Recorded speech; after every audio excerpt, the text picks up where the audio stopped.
In this short video, we will examine a simple but profound question. Why do you, as an intelligent Christian, disobey Jesus?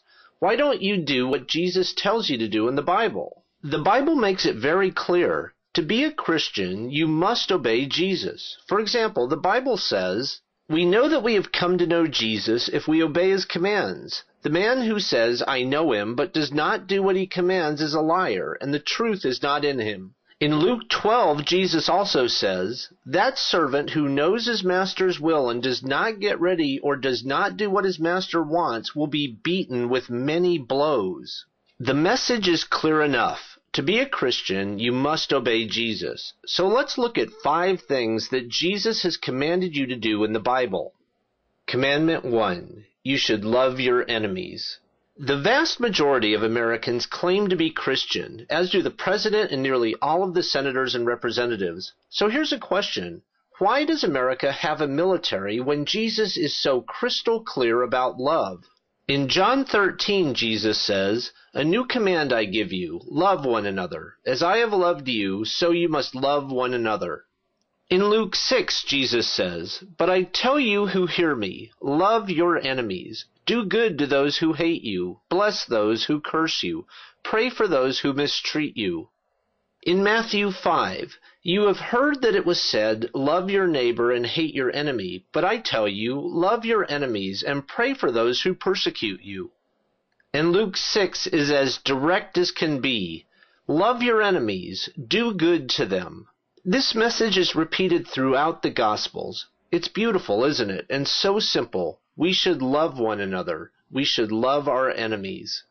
So why does the United States have a military? Why isn't the Pentagon shaped like a heart? And why isn't the building filled with thousands of people who spread love, friendship, and kindness? Why instead does a Christian nation have a military machine designed to kill millions? Is that what Jesus commanded? Of course not.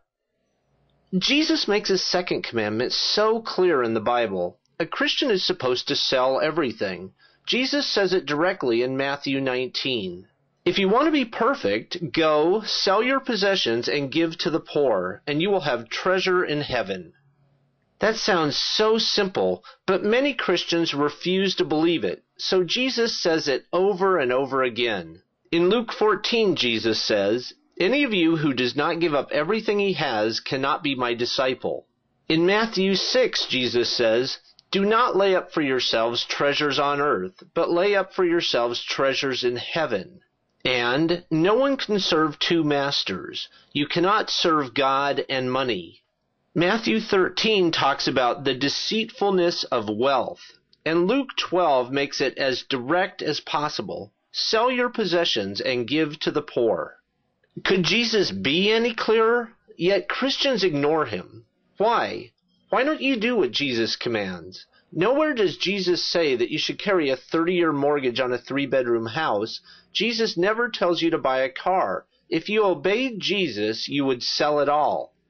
But it's not just your possessions that you're supposed to abandon. In his 3rd commandment, Jesus tells Christians to abandon their families as well. Jesus says it one way in Matthew 19, and Luke 14 is even more direct. "If anyone comes to me and does not hate his father and mother, his wife and children, his brothers and sisters, yes, even his own life, he cannot be my disciple. And in the same way, any of you who does not give up everything he has cannot be my disciple."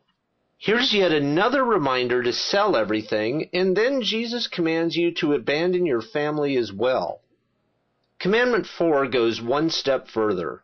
After abandoning your family, you need to begin self-mutilation. Matthew 5 puts it this way, "You have heard that it was said, 'Do not commit adultery.' But I tell you that anyone who looks at a woman lustfully has already committed adultery with her in his heart. If your right eye causes you to sin, gouge it out and throw it away. It is better for you to lose one part of your body than for your whole body to be thrown into hell. And if your right hand causes you to sin, cut it off and throw it away."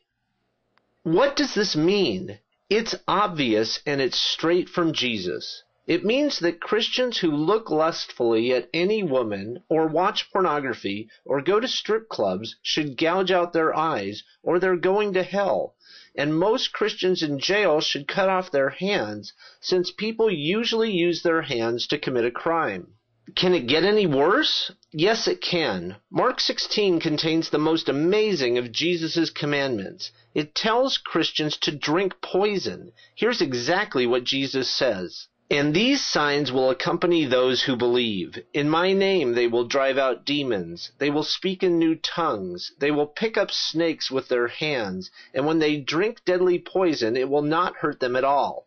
That's straight from Jesus. If you are a true Christian, you should be able to prove it by drinking deadly poison. So let's review. To be a Christian, you must obey Jesus, and we have seen 5 of his commandments in this short video. Chances are you haven't done any of these things. In other words, you aren't a Christian at all. You disobey Jesus every chance you get. Now here's the question to ask yourself. Why do you ignore everything Jesus tells you to do? Why do you disobey Jesus? You will go to hell for your disobedience. The reason is simple. You disobey Jesus because his commandments are absurd. You know that, and because you're intelligent, you act on your knowledge. The reason you ignore Jesus is because you know that he is wrong. For example, we can't get rid of the military because there are lots of bad people in this world. If you try to love them instead of fighting them, they'll kill you. You can't sell everything because it's insane. You need a roof over your head or you'll freeze to death in the winter. You need a job so that you can pay for your home. You need a car to get to work. You aren't going to hate your family. That's insane too. And why would Jesus tell you in one place to love your enemy and then in another place to hate your family? It makes no sense at all.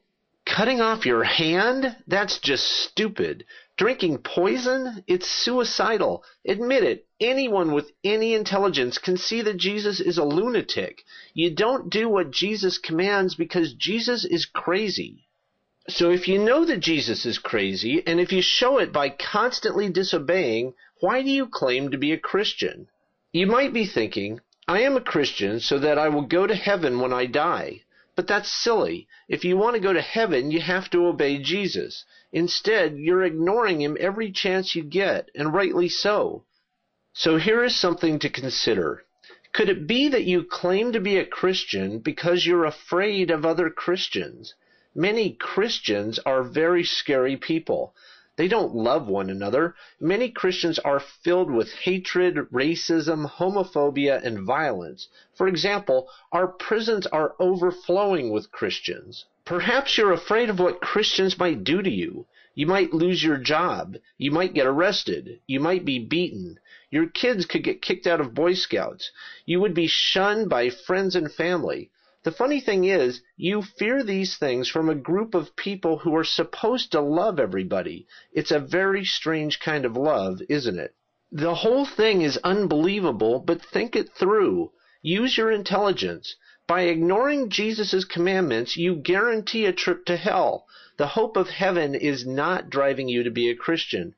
You are a Christian because you are afraid of other Christians. There are so many of them, and they are so powerful that you live in fear. Now what? It turns out that there's a much better alternative, and this video is your invitation to think about it. It's called rational thought. Living in fear is no way to live, and the fact is that you have nothing to fear but fear itself. As soon as you admit that, you have started down the road to becoming a rational human being. It is a road to a much better life. Rational people live their lives free from the lunacy of Jesus and his commandments. They live without fear and guilt. For example, rational people don't have to gouge their eyes out as Jesus demands. Rational people never think about drinking poison or abandoning their families. And rational people never worry about that imaginary place that Christians fear most, hell. Would you like to learn more about rational thought? This video is your invitation to learn about rational thinking. Please visit godisimaginary.com and whywon'tgodhealamputees.com. Thank you for your time today.